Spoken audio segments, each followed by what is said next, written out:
작년 오늘 세상에서 제일 사랑스러운 제 딸이 태어났네요. 안녕하세요.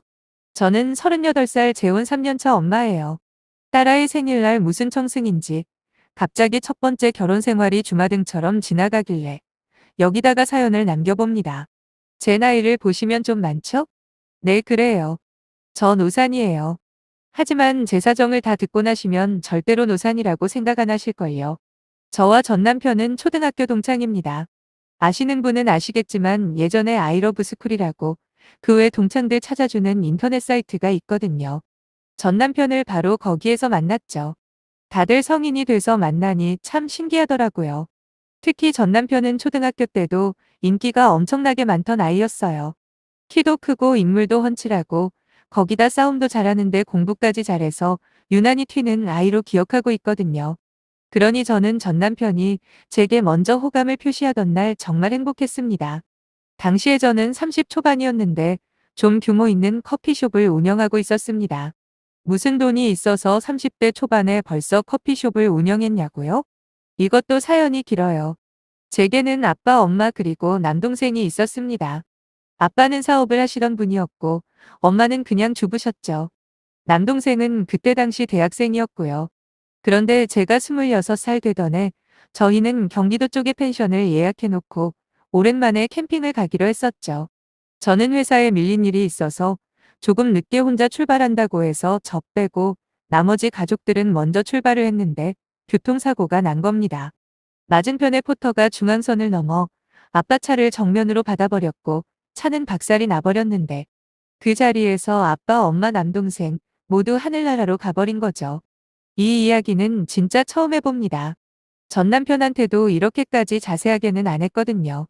아무튼 아빠 재산을 제가 고스란히 물려받게 되었는데 처음 몇 달은 페인처럼 지냈습니다. 회사야 말할 것도 없이 바로 그만뒀죠. 아니 잘렸어요. 말도 안 하고 아예 안 나가버렸거든요. 아무 정신이 없었어요. 하루 일과라고는 울다 지쳐 잠들고 또 깨면 울고 그러다 더 이상 힘이 없으면 다시 쓰러져 잠들고의 반복이었죠. 한 명도 아니고 세 명의 사랑하는 가족들을 한순간에 잃어버린 그 절망감과 슬픔은 겪어보지 않으면 절대 알 수가 없을 거예요. 아무튼 나중에는 먹고는 살아야겠다 싶어 이것저것 알아보다 시작한 게 지금 그 커피숍이었네요. 그렇게 가족 일은 슬픔이 정리되는 만큼 커피숍은 장사가 잘 되더라고요. 그러다 만난 게 바로 동창이었던 전 남편이었던 거죠. 전 남친은 그때 당시에 화물차 운전을 했었어요. 벌이는 그리 세지는 않았지만 저는 크게 개의치 않았습니다. 착하고 성실하기만 하면 된다고 생각했고 실제로 그때까지만 해도 전 남친은 참 성실하게 일을 했고요. 물론 단점들도 많았죠. 사람들을 워낙 좋아하고 술을 좋아해서 늘 술자리가 끊이지 않더라고요. 그러나 제 마음을 가장 강하게 잡아당긴 건 시어머니와 전 남편의 사이였습니다.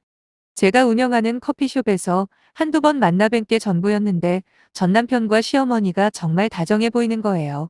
지금 생각하면 가족 일은 슬픔이 시간이 흐르면서 어느 정도 회복이 되었다고 착각했나 봐요. 시어머니와 다정하게 웃고 이야기하는 모습이 너무도 부럽고 나도 저 사이에 끼고 싶다. 뭐 이런 부러움이 엄청 강하게 들었거든요. 지나고 보니 사무치는 외로움에 제 스스로 말도 안 되는 허상을 꿈꿨던 것 같아요. 아무튼 그렇게 저희는 부부가 되었는데 저랑 전 남편 둘 다 세상에서 제일 좋아하는 게 뭐냐고 물어본다면 둘 다 동시에 아기라고 답할 만큼 애들을 좋아합니다. 그래서 우리는 결혼하자마자 임신하려고 부단히도 노력을 했죠. 정말 안 해본 거 없어요. 처음 6개월은 곧 생기겠지 하는 희망을 가지고 있다가 시간이 흐를수록 조금씩 불안해지기 시작했는데 병원 여기저기 가서 검사를 받아봐도 둘 다 이상은 없다는 진단만 할 뿐 뾰족한 원인을 찾지는 못했어요. 그래요. 난임이었습니다. 임신에 좋다는 보약이나 식품들도 먹어보고 무속에도 기대보고 진짜 별거 다 해봤네요. 나중엔 시험관 아기도 몇 차례나 시도를 해보았지만 모두 다 허탕이었고 그때부터였어요. 시어머니가 저를 대하는 태도가 변하기 시작한 게 말이죠. 시어머니는 처음 결혼할 때만 해도 저만 보면 우리 집에 복덩이가 들어왔다며 엄청 이뻐해 주셨어요. 당연하죠. 벌이가 시원찮았던 전 남편이 모아놓은 결혼자금이 4천만 원 정도였고 시댁에서 딱 1천만 원 지원해 주셨는데 5천만 원으로 집을 어떻게 구하나요? 그래서 제가 2억 보태서 신혼집으로 아파트 해가지고 갔거든요.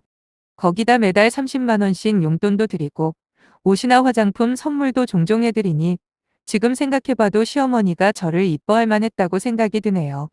앞에서 잠깐 언급했지만 저는 제가 정상인 줄 알았습니다. 가족을 잃고 어느 정도 시간도 지났고 커피숍 운영하며 바쁘게 살다 보니 제 마음의 병이 괜찮아진 줄만 알았는데 그게 아니었던 거죠. 딱 봐도 말이 안 되는 결혼 조건과 결혼 생활에도 저는 조금도 이상하다는 낌새를 못 챘고 오히려 이제 또 다른 가족이 생겼다는 기쁨과 뭔가 모를 소속감 같은 게 좋기만 했었어요. 하지만 1년, 2년 원하던 아이는 생길 기미가 안 보이더라고요. 그때부터 남편과 시어머니는 한통속으로 제게 문제가 있다는 식으로 저를 가스라이팅 하기 시작했습니다. 항상 자기 아들은 병원에서 괜찮다고 했다. 그런 문제는 너한테 있는 거 아니냐. 씨를 받을 밭이 고장이 나서 임신이 안 되는 거라 등등. 이런 식으로 말하면서 저를 드러내놓고 구박하셨던 시어머니였는데 그때는 왜 말을 못했을까요? 나도 병원에서는 문제없다고 그랬다고 말이에요. 병신같이 그 모진 구박들을 그대로 당하고만 있었던 저는 생각보다 더 심각한 상태였었던 것 같아요. 왜냐하면 보통 사람이라면 그 정도 상황에서 이혼이라는 단어를 떠올렸을 법한데도 저는 이혼은 아예 생각도 못했거든요. 아마도 겨우 얻은 가족을 잃을까봐 그랬나 봅니다. 그러던 어느 날 제가 정신을 차리게 된 결정적인 사건이 발생했죠. 바로 전 남편이 바람을 핀 게 딱 걸려버린 거예요. 웃기게도 그 바람핀 대상 역시 저와 전 남편의 동창이었더군요. 저랑 그렇게 친하지는 않아서 이름만 알고 있는 정도였는데 새벽에 남편이 술에 골아떨어져 자고 있을 때 문자가 연달아 계속 오더라고요. 그래서 무심코 확인을 해봤는데 정말 심장이 철렁 내려앉더라고요. 자기야 보고 싶다. 언제 또 만나 등등 전형적인 연인 사이에나 쓸 법한 문자들을 보면서 저는 끓어오르는 분노로 밤을 지새웠어요. 그리고 전 남편을 추궁하니 순순히 인정하더라고요. 저는 이제 어떻게 할 거냐고 따졌더니 저보고 알아서 하라고 하고는 나가버리는 겁니다. 너무 화가 나서 시어머니에게 다 이야기를 했죠. 어머니 아들이 바람을 피고도 미안한 기색도 없는데 그거에 대해서 어떻게 생각하시냐고 물어봤습니다. 그러자 시어머니라는 사람이 하는 말이 네가 여자 구실을 못하니까 그랬나 보지. 너도 잘한 거 없다. 혹시 아냐? 애라도 하나 데리고 올지 말이야.